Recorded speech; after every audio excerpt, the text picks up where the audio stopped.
po sa atin lahat mga kalala mo. So another vlog today episode na naman po. Kalala mo friend zero kapag to our channel. So ngayon yung araw na paayos natin si Vanity. Sana umandar sa kabila ng kanyang pagpapakarga ko kung mayroong halong tubig. So hindi na siya umandar. So ngayon lang natin napadaanan sa ating mekaniko, ating Vanity.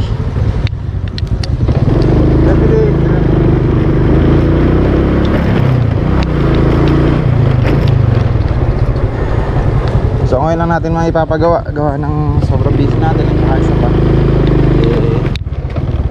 yun nga, kaya hindi tayo nakakapagdala ko gawa ng kasi nabakante talaga. Tinubuan na nga siya rito ng ano, mga damo.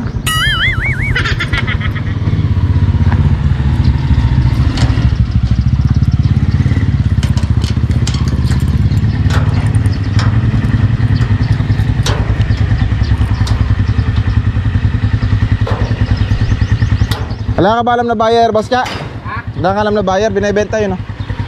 Truck na yan? Oo, yung truck. Tagal na bakante ni Vanity.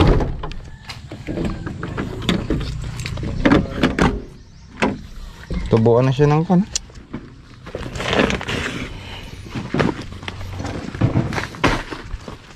Nung tumawag ako kay boss ano nun, nagano pa siya nun na commander pa ulit. May dala-dala kami nun eh, nag-deliver kami nun eh. Buksan pala to.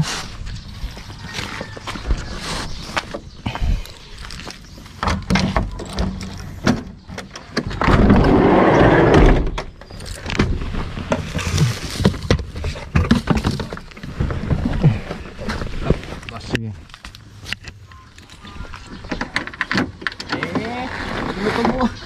Sinubuan na. Kawawa na. Sinubuan ng baging.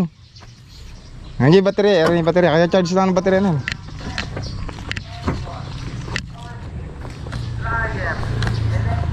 Pinamp ko naman yung fuel pump niya eh. Meron naman, kaya lang ayaw tumuloy dun, sumiretso. May witlog pa ng butiki oh.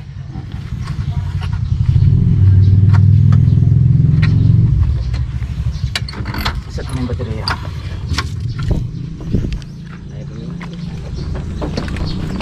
Hindi natin baterya. Boss oh. Wala pong ano yan, walang diesel sa ano yan, sa tangke? Wala po. Parang wala kasi nung kinargahan ko ayaw niyang higupin eh. Positive yung pula na. Sir.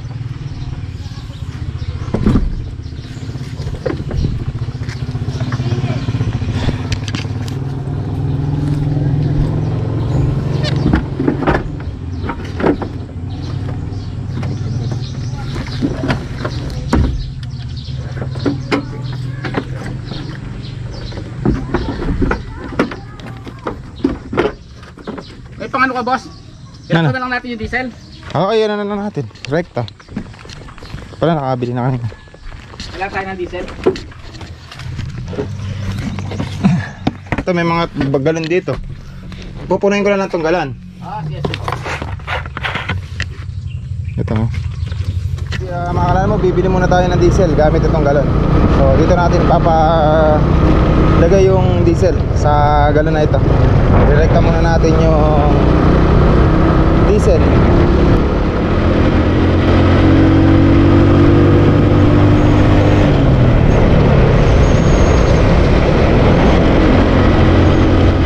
Nakabili na tayo ng diesel dito sa benzina.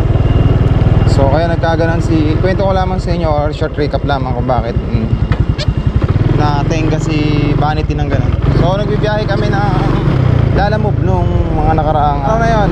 Kaya lang nakapagkarga ako dito sa isang gasolinahan dito na may tubig. So kaya ang nangyari kay Vanity is nagloko. Kaya natenga siya. So kaya ingat kayo mga Lalamove sa mga pinagkakargahan ninyo. So idinrain ko si Vanity. Talagang siniro-siro ko yung tangke niya. Patanggal lang yung diesel na yon. Tapos ang ginawa ko, nilagay ko sa bote. Tsaka ako dinala dun sa may pinagpakargahan ko. Alam niyo kung ano ginawa pinagpakargahan ko. Tinanggihan. At hindi daw wala raw tubig yung kanilang diesel. Hindi daw sigurado na doon lang daw ako nagpakarga sa kanila, sabi pa ng may-ari. Siyempre ako bilang driver, ako yung nagkarga. Alam ko kung saan ako nagkarga, di ba? Doon lang naman ako sa gas station nila nagkarga ng diesel. Nagkagano na si Vanity. So sino unang pagdududahan ko, di ba? Tapos sabihin niya na hindi naman daw siya sigurado na talagang doon lang daw ako nagkarga sa kanila, sabi. Samantalang kada bibiyahe ako, doon ako unang nagkakarga sa gasolinahan na yun. So sabi nga, may mga kasabihan nga na kung maganda man ng pinakikita ng ngiti ng isang tao sa iyo, huwag kang magtitiwala. Ako suki na ako sa gasolinahan na yun, pero nung nagkaroon ng problema yung aking sasakyan, kahit man lang sana mabalik man lang yung pinagpakargahan ko. So pinagpakarga ko, pera, di ba? Pera na pinagpakarga ko, kaya lang ayaw nila ibalik, ayaw niyang tinanggi niya pa. Imbis na matulungan tayo, dahil nasa suki na tayo dun sa may gasolinahan na yun, ang ginawa niya, idininay niya pa, tinanggi niya pa tayo. Sinabi pa niya na sigurado daw ba na doon lang ako nagkarga sa kanila. So di ba? Kaya nga sabi ko sa inyo mga kalalamog, maganda man ang ngiti sa atin ang sino man tao or kaklose man natin, kaya huwag tayo masyadong magtitiwala. Dahil pagdating ng dahil pagdating naman ng panahon, nagkaroon ka ng problema, hindi ka niya matutulungan. Yan close ko na. Suki na talaga ako sa gasolinahan na yun. Pero nang magka-problema ako sa kanila, hindi man lang niya ako hinandle, or hindi naman niya ako kinomfort, kumbaga, di ba? Sa ginawa pa niya, sigurado daw ba na doon lang daw ako nagkarga sa kanila, sabi. Sigurado ako kasi ako driver, ako din ako alam ko kung saan ako nagkarga, alam ko kung saan una at saan ako huling nagkarga. Yung assurance man lang sana, yung comfort man lang sana, dahil suki ka. Kaya ngayon, hindi na ako nagkakarga sa kanila, kahit yung mga motor ko na to, kahit si Asad Bobo, kahit sino, kahit yung anong motor namin, kahit anong sakyan, hindi na ako nagkakarga sa kanila. Maliit lang na gasolinahan niya mga kalalamog, kaya ingat kayo sa mga pinagpapakargahan ninyo. Di baling magkarga na kayo sa mga sa mamahali. Kung magpakarga na kayo sa Big 3 para sigurado, kahit yun sa mga liit-liit na yan, mga gasolinahan. So hindi ko naman nilalahat, basta ingat lang mga kalalamog, para di kayo matulad sa aking sasakyan dahil sa kapabayaan or sa pagkakamali na yun, nagkaroon na ng tubig ang kanyang diesel. Yan, tingnan mo yan, natinggas siya na napakatagal, gastos na malaki.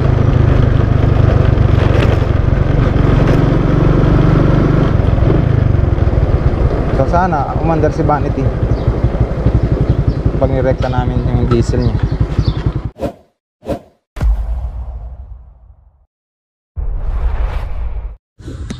Pwede kaya sa poso rito?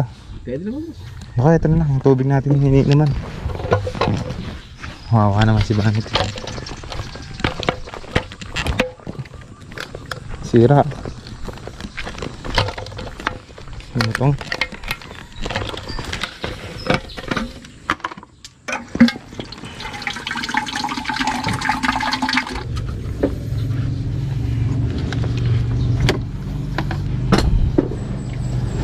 Shoutout nga pala kay Boss Cha. Yan yung talaga namang magaling na mekaniko. Tinubuan damo. Panik. Tapos na? Yun lang talaga ang ano ko yung... Tapos pinuntahan namin yung gagasoli, yung ano na yun, yung may gasolinahan. Sabi-sabi hindi naman daw siya makakasigurado na doon lang daw ako nagpakarga sa kanya. So, paano malalaman ka ako na dyan lang ako nagpakarga na una, hindi na ako nakarating na dun sa dinideliveran ko. Di naman nakawarning ngayon kabod na parang ginagawal sa gasolina, sa diesel.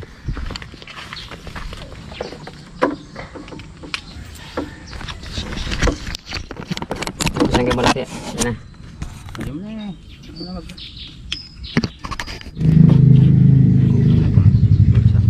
Swak yung butas ha. Kailangan swak na swak talaga. Kailangan saktuhan. Ewan ko sa kanya. Nakadrawing pa. Zero niya. Para walang Zero singaw. niya yung ano eh. Oo, araw ng singaw.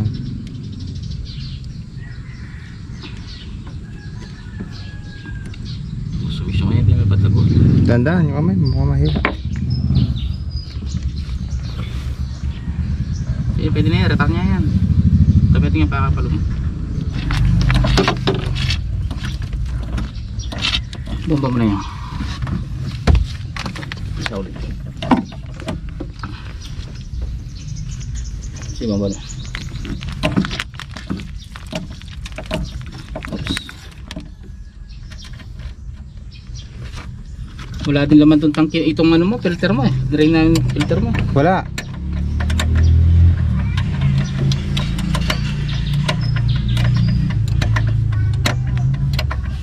Ano yun? Kaya hindi siya mandar, ganun? Hindi siya umikop.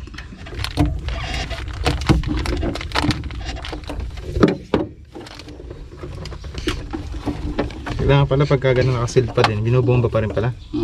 Hindi, dito naman sa... Kailangan mapuno po yan. Ayan o. Mas na eh. Ganun pala. Sige na. Sige na tayo. Sumas na yung battery. Pum na tayo.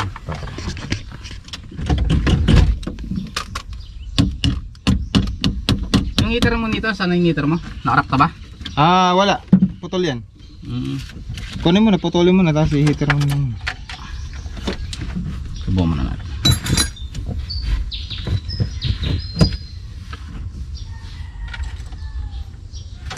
Paano pang heater? Heater ka na sa battery. Bata sigurado. Pwede lang kuryente? Wala ko ata. Adwa na ang kahit i-rents. Sige. Kaya nakapagit ang positive. Ito na. Ganyan. Sakto lang na magtutong siya. No? Masok sa ko.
Tinatamaan ba yung fuel injector niyan, boss, kaya pagka ganyan? Wala na pondo to. Wala na pondo. Pero kaya pa rin magkaroon ng pondo niya sa sakali.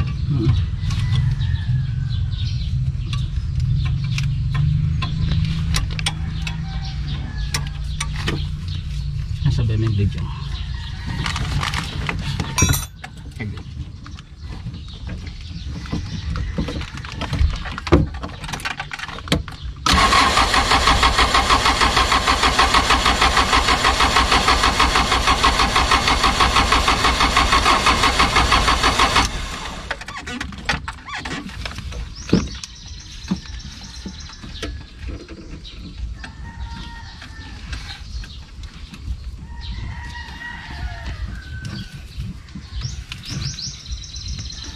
Tama na pagkatuloy bin.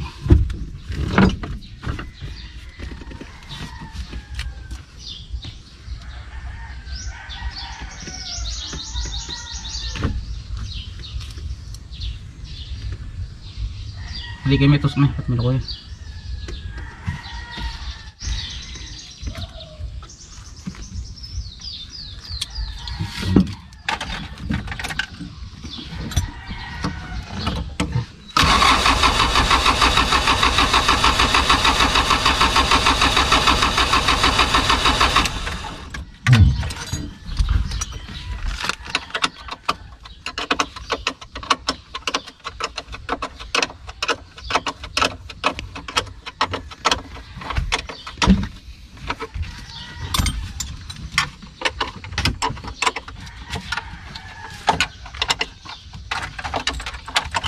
Madami na rin kayo na service na ng ganyan, boss ka.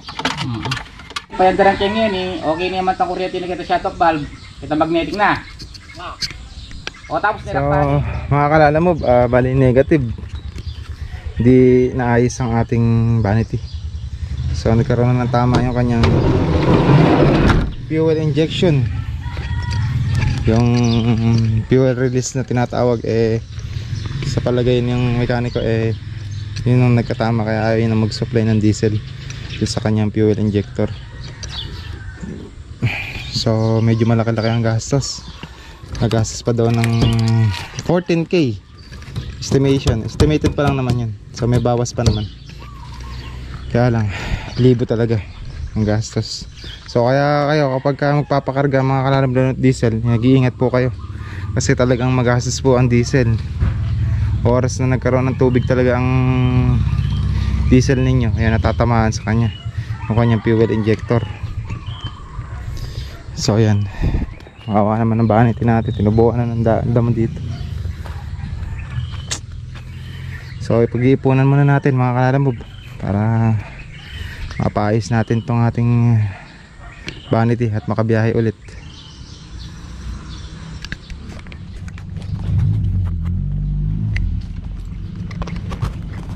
O ganda ng pangihila.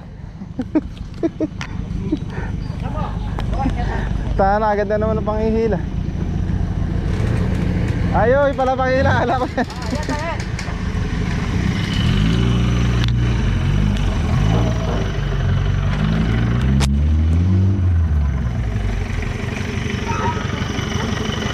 Yo ho ho ho ho.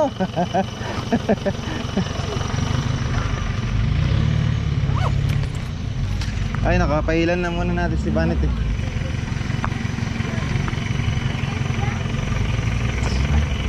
Dala kayo welding. Charger yan. Charger yan.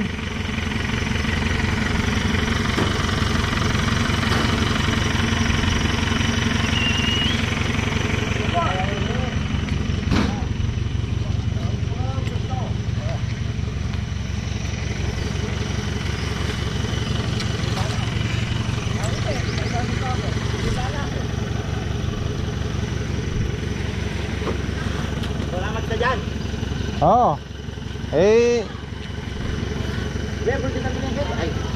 Dito muna natin yan sa puwit. Paano ba gagawin natin dito? Gagawin muna. Ali mo na, sisimbay mo to. Okay na. Andun yung yung diesel, andun sa likod.